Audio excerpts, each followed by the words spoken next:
You're watching the Bad Gas Production channel. Thanks for tuning in. We're back on the Fire Chicken this week, aka the Phoenix build.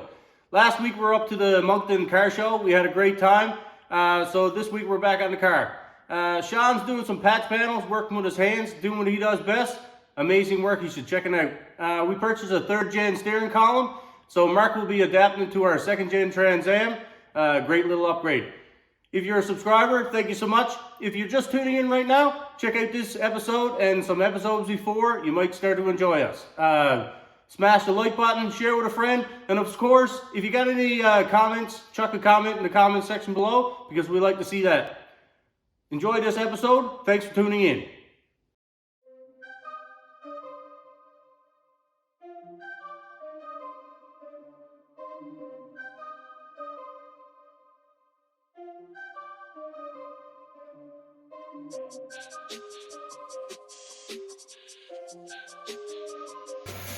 We have some rust right at the base of the windshield, so we're going to section this piece out, template and form a new corner, and re-establish the new. So we're going to surgically cut it out a little smaller than the piece I'm going to cut out, and see how it looks, and take it from there.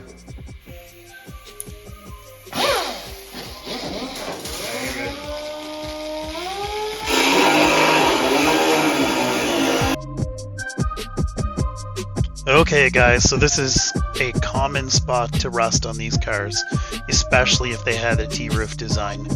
I'm fairly sure the water runs directly down the pillar and collects here under the dash. If you're in the market to buy one of these cars, you should always look at the glass. You can usually see the moisture on the passenger or driver's side under the glass, and that would point out that the car has this type of problem.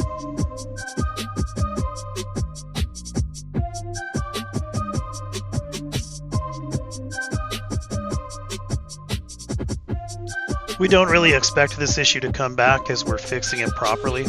We are painting this whole area with a rust preventative and using proper sealants. We're also replacing the window and T-top seals. And honestly, beyond that, we don't expect this car to see the salty roads ever again.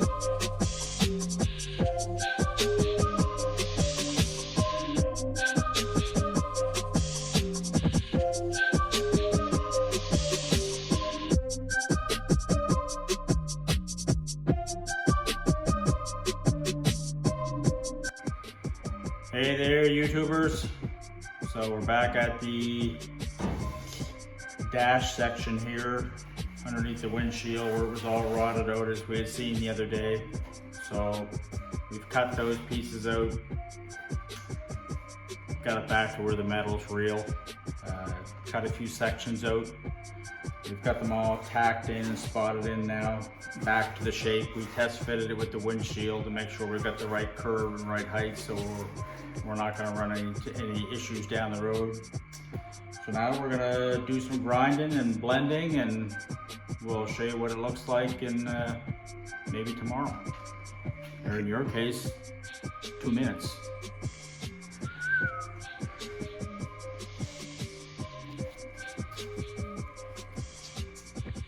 Make it look pretty.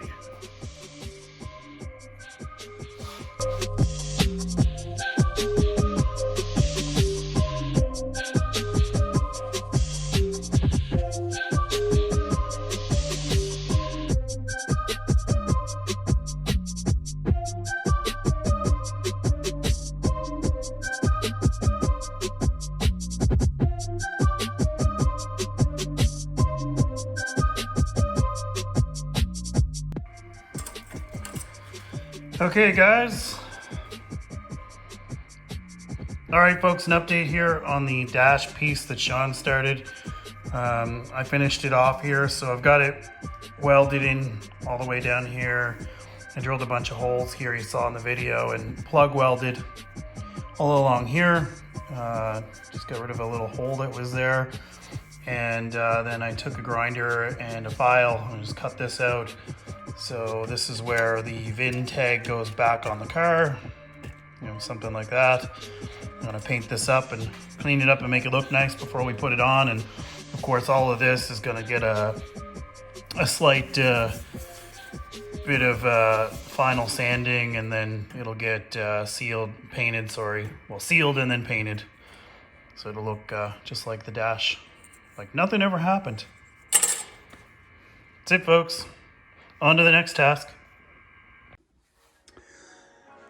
Okay, folks.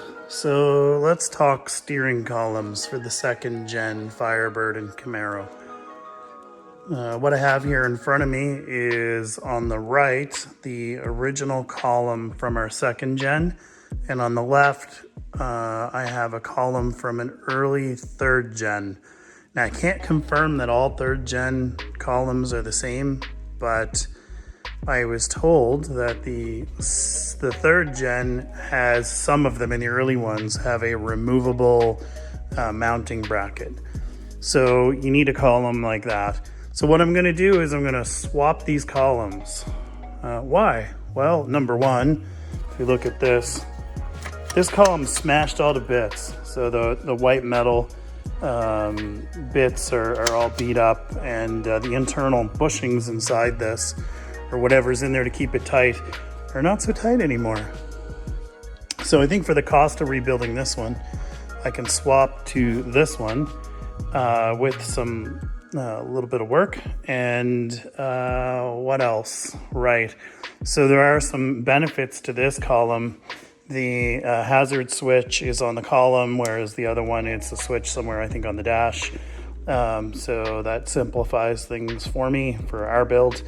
And also the high-low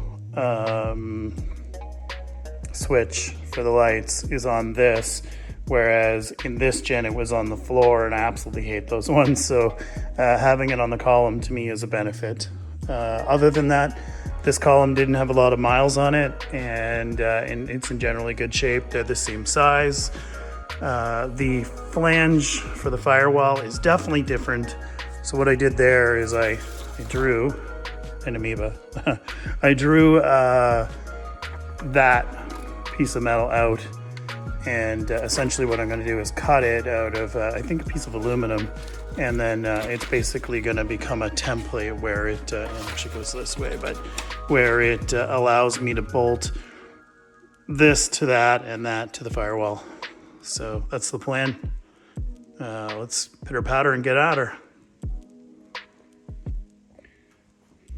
So trial and error here, but the first thing that seems obvious to me is that I measured the distance from eye to eye on the 2nd gen plate and the 3rd gen plate, and the 3rd gen plate's a little wider. So basically just gonna swap these side to side, and hopefully they fit, and if they don't, then I'm gonna make them fit.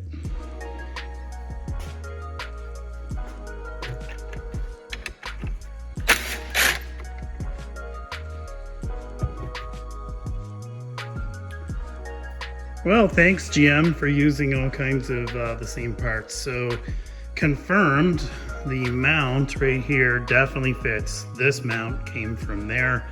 It's now here on the 3rd gen column. I'll bolt it down and ready to go. And the other one will just go in my junk pile because I'm not really gonna need it. So I think the next thing I'm gonna do is take a look at potentially popping the steering wheel off, because I cannot stand me a 3rd gen steering wheel.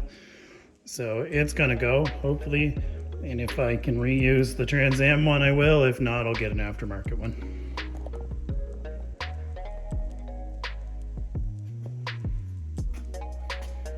All right, so the next thing we did here is just pull the steering wheel, the nut off the shaft. I used a gun for that for a little extra torque. For some reason, the one's missing on the 2nd gen wheel. Super safe.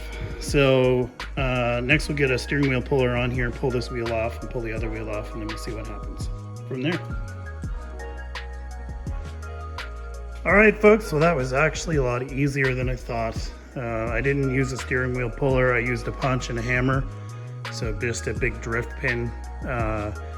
I sat the wheel in my vise with a rag on it, just loosely, just holding it here and here. and I just punched the center shaft, I guess, down, and it fell out. I did the same to the other one. And lo and behold, the adapter, factory adapter from the second gen, and the wheel bolted right on. No big deal at all. So all done. I put it back on, torqued it back up. As I mentioned, have my plate on. So the only thing I need to do is make my adapter flange for the firewall. And of course, some of the wiring here will have to change, but I'll worry about that when the wiring of the car process comes along, which is a little ways from now. All right, folks, well, we got the column painted and we have it installed with the fancy new plate. Basically, a few of the holes bolted to the firewall and a few of the existing holes on the plate from the third gen actually 100% matched up to the holes on the existing firewall plate for the second gen.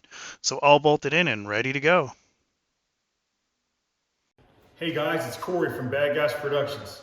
If you like this video, hit that like button so we can continue to provide you with the content that you want to see. And be sure to hit that subscribe and notify so you can stay up to date with the most current Bad Gas Productions content.